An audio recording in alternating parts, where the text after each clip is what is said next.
ओम शांति। 12 जनवरी 2024। बाबा के महावाक्य।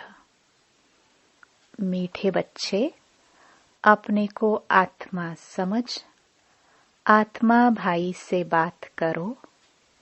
ऐसी दृष्टि पक्की करो तो भूत प्रवेश नहीं करेंगे। जब कोई में भूत देखो तो उससे किनारा कर लो। प्रश्न। बाप का बनने के बाद भी आस्तिक और नास्तिक बच्चे हैं, वह कैसे? उत्तर।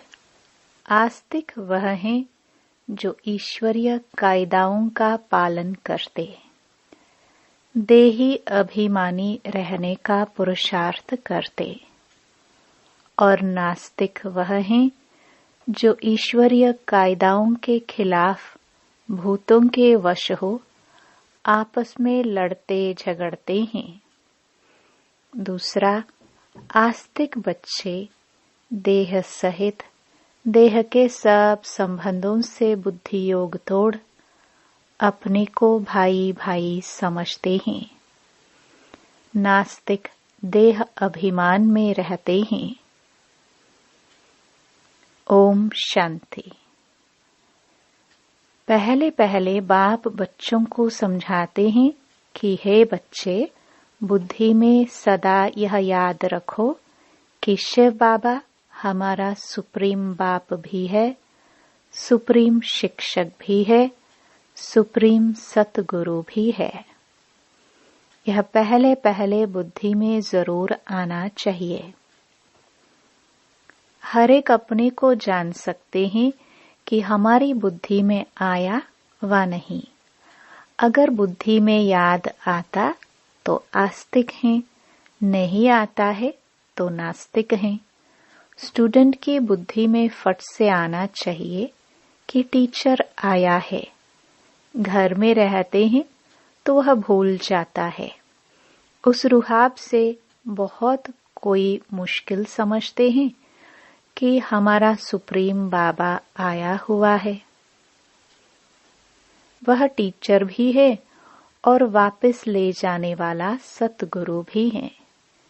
याद आने से खुशी का पारा चढ़ेगा, नहीं तो अपने ही दुख दर्द दुनिया की छीछी बातों में भिन्न भिन्न ख्यालात में बैठे रहते हैं।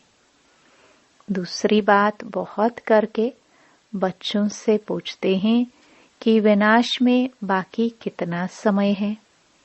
बोलो, यह पूछने की बात नहीं है। पहले तो यह हमको किसने समझाया है उनको जानो। पहले बाप का परिचय दो। आदत पड़ी हुई होगी तो समझाएंगे, नहीं तो भूल जाएंगे। बाप कितना कहते हैं, अपने को आत्मा समझो, दूसरे को आत्मा की दृष्टि से देखो, परंतु वह दृष्टि नहीं ठहरती। रुपये से एक आना भी मुश्किल बैठता, जैसे बुद्धि में ठहरता ही नहीं है।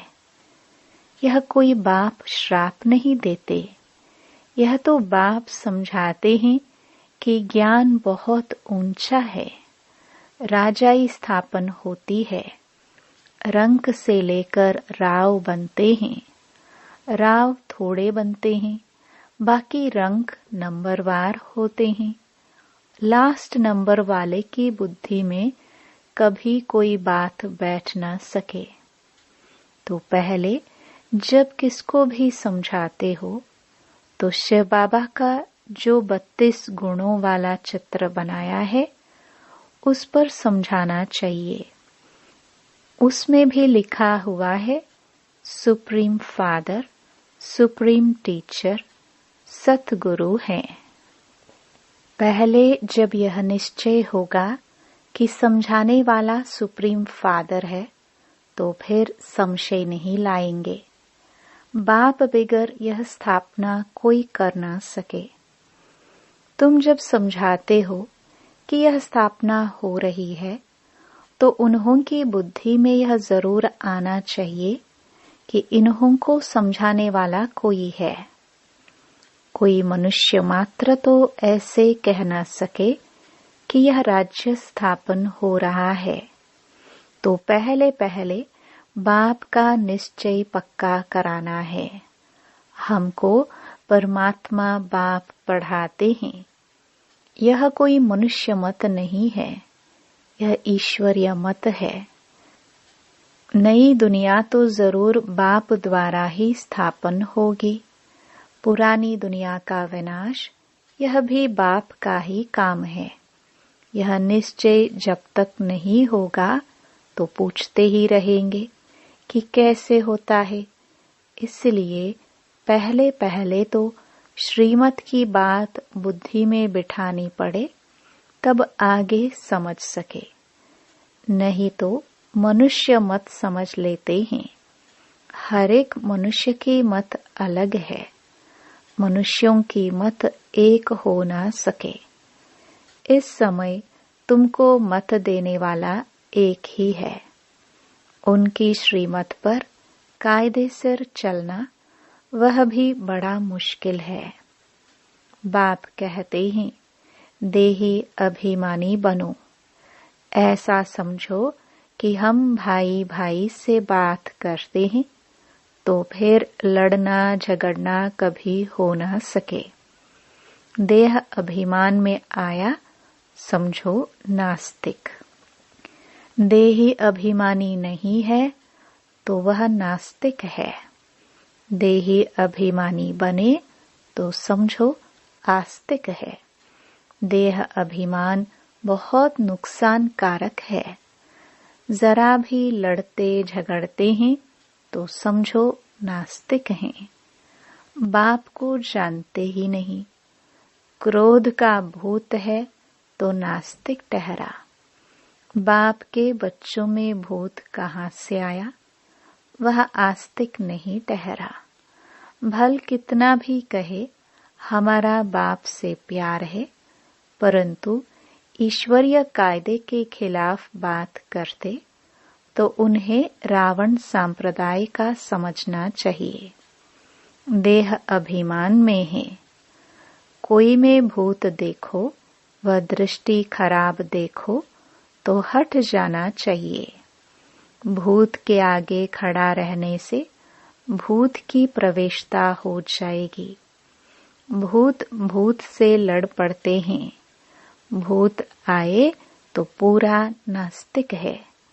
देवताएं तो सर्वगुण संपन्न होते हैं, वह गुण नहीं है तो नास्तिक है। नास्तिक वर्षा थोड़े ही लेंगे। जरा भी खामी नहीं होनी चाहिए, नहीं तो बहुत सजा खाकर प्रजा में जाना पड़ेगा। भूत से दूर रहना चाहिए। भूत का सामना किया तो भूत आ जाएगा। भूत से कभी सामना नहीं किया जाता है। उनसे जास्ती बात भी नहीं करनी चाहिए। बाप कहते हैं, यह है भूतों की दुनिया। भूत जब तक निकले नहीं हैं तो सजाएं भी खानी पड़ेगी, पद भी पा नहीं सकेंगे। लड़ाई तो एक ही है। कोई राव बन जाते हैं, कोई रंक बन जाते हैं। राव की दुनिया थी, अभी रंकों की दुनिया है। सब में भूत हैं। भूत निकालने का पूरा पुरुषार्थ करना चाहिए। बाबा मुरली में बहुत समझाते हैं। किस्म किस्म के स्वभाव होते हैं, बात मत पूछो। तो प्रदर्शनी आदि में पहले पहले बाप का परिचय देना है। बाप कितना लवली है, वह हमको ऐसा देवता बनाते हैं।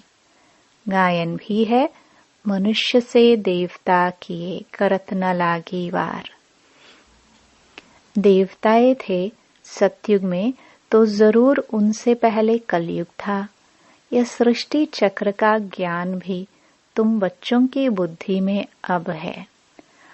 वहां यह ज्ञान इन देवताओं में नहीं रहेगा। अब तुम नॉलेजफुल बनते हो, फिर पद मिल गया तो नॉलेज की दरकार नहीं। यह है बेहद का बाप, जिससे 21 पीढ़ी तुमको स्वर्ग का वर्षा मिलता है। तो ऐसे बाप को कितना याद करना चाहिए।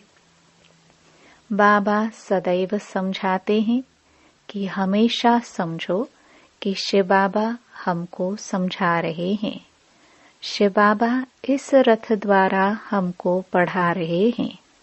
वह हमारा बाप, टीचर, गुरु है। यह है बेहद की पढ़ाई। तुम समझते हो, पहले तुम तुच्छ बुद्धि थे। इस कॉलेज का कोई को जरा भी पता नहीं है, इसलिए समझाने के समय अच्छी तरह से घोट घोट कर समझाओ। श्री कृष्ण की तो बात ही नहीं, बाप ने समझाया है। श्री कृष्ण का कोई चरित्र है ही नहीं सिवाय शिव बाबा के। ब्रह्मा, विष्णु, शंकर के भी चरित्र हो ना सके। चरित्र है ही एक का, जो मनुष्य से देवता बनाते हैं, विश्व को हेवन बनाते हैं। तुम उस बाप की श्रीमत पर चलते हो, बाप के मददगार हो। बाप नहीं होता तो तुम कुछ भी कर नहीं सकते।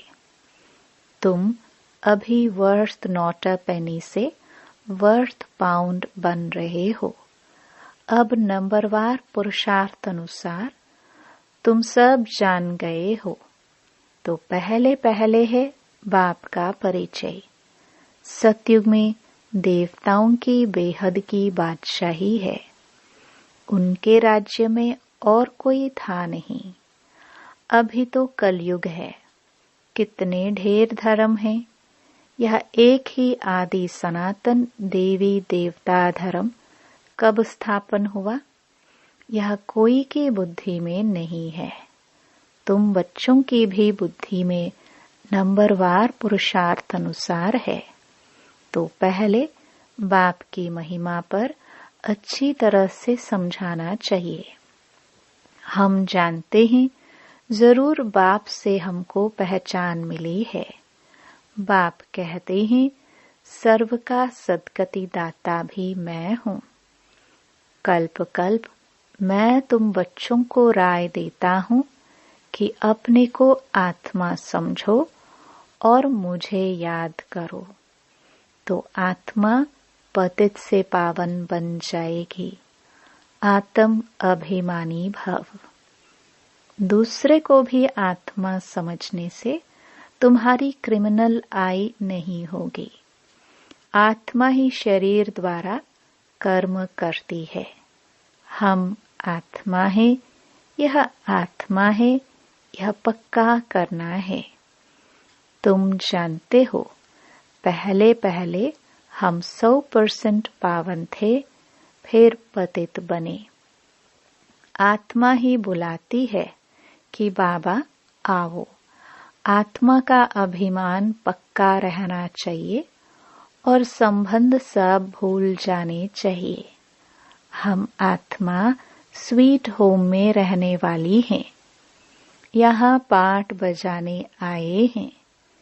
यह भी तुम बच्चे ही समझते हो। तुम्हारे में भी नंबरवार है जिनको याद रहती हैं। भगवान पढ़ाते हैं, कितनी खुशी रहनी चाहिए। भगवान हमारा बाप भी है, टीचर भी है, सतगुरु भी है। तुम कहेंगे हम उनके सिवाय और कोई को याद नहीं करते। बाप कहते हैं देह सहित देह के सभी संबंध तोड़ मामेकम याद करो। तुम सब ब्रदर्स हो।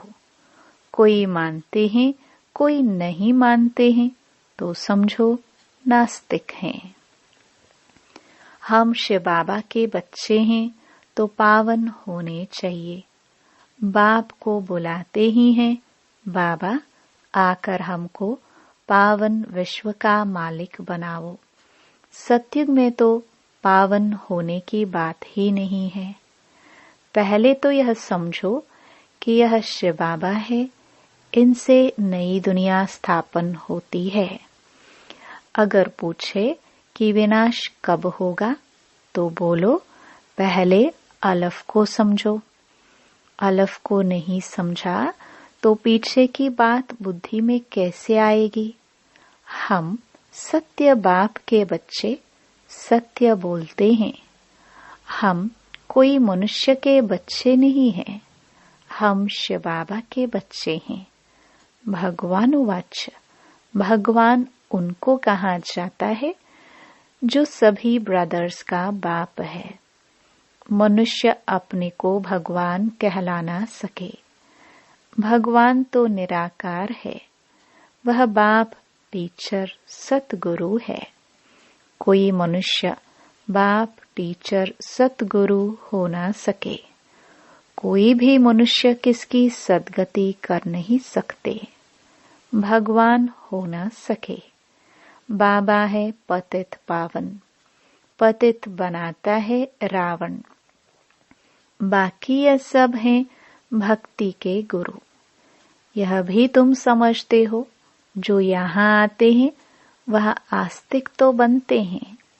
बेहद के बाप पास आकर निश्चय करते हैं यह हमारा बाप, टीचर, गुरु है। जब कंप्लीट दैवी गुण आ जाएंगे तो लड़ाई भी लगेगी। समय अनुसार तुम खुद समझेंगे कि अब कर्मातीत अवस्था को पहुंच रहे हैं। अभी कर्मातीत अवस्था हुई कहाँ है।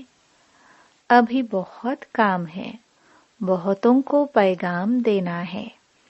बाप से वर्षा लेने का तो सबको हक है। अब तो लड़ाई जोर से होगी।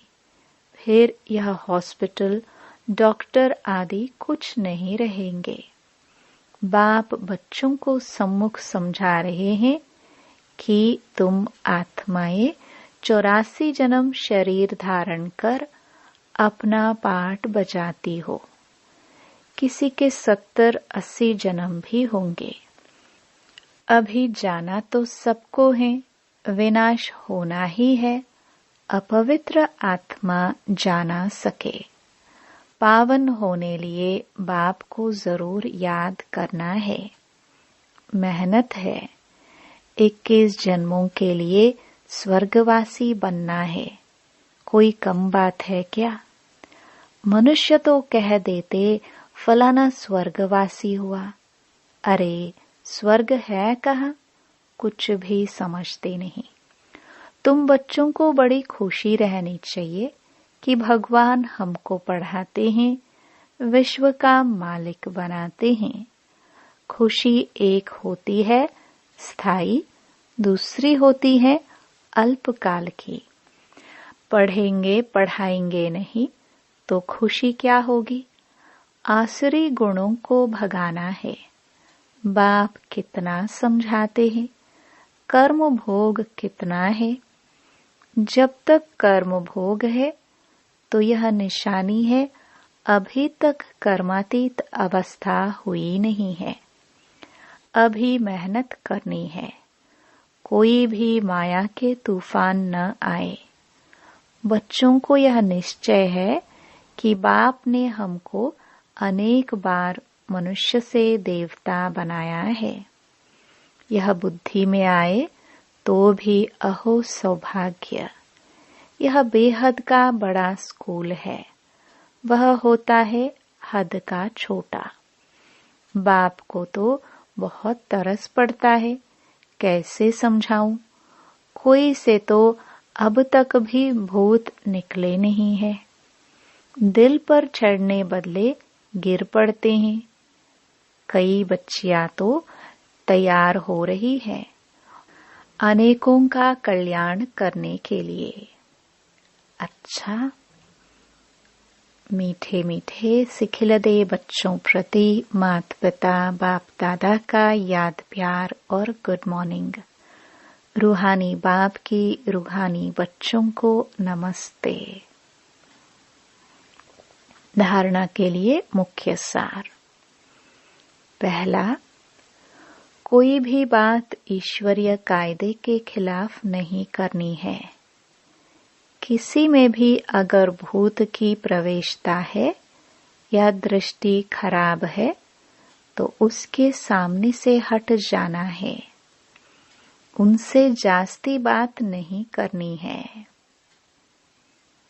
दूसरा, स्थायी खुशी में रहने के लिए पढ़ाई पर पूरा ध्यान देना है। आसुरी गुणों को निकाल दैवी गुण धारण कर आस्तिक बनना है। वरदान, निश्चय और नशे के आधार से हर परिस्थिति पर विजय प्राप्त करने वाले सिद्धि स्वरूप भव। योग द्वारा अब ऐसी सिद्धि प्राप्त करो जो अप्राप्ति भी प्राप्ति का अनुभव कराए। निश्चय और नशा हर परिस्थिति में विजयी बना देता है। आगे चलकर ऐसे पेपर भी आएंगे जो सूखी रोटी भी खानी पड़ेगी, लेकिन निश्चय, नशा और योग के सिद्धि की शक्ति सूखी रोटी को भी नरम बना देगी, परेशान नहीं करेगी। आप सिद्धि स्वरूप की शान में रहो तो कोई भी परेशान नहीं कर सकता। कोई भी साधन है तो आराम से यूज करो, लेकिन समय पर धोखा न दे, यह चेक करो। स्लोगन, निमित्त बन यथार्थ पाठ बजाओ तो सर्व के सहयोग की मदद मिलती रहेगी। अव्यक्ति साइलेंस द्वारा डबल लाइट फरिश्ता स्थिति का अनुभव करो। किसी भी कार्य में नवीनता की इन्वेंशन के लिए एकाग्रता की आवश्यकता होती है। चाहे लौकिक दुनिया की इन्वेंशन हो, चाहे आध्यात्मिक इन्वेंशन हो, एकाग्रता अर्थात एक ही संकल्प में टिक जाना, एक ही लगन में मगन हो जाना, अपनी शांत स्वरूप स्थिति में स्थित हो जाना। इससे बुद्धि का भटकना सहज ही छूट जाएगा। देह और देह की दुनिया सहज भूल जाएगी और डबल लाइट फरिश्ता स्थिति का अनुभव होने लगेगा। ओम शांति।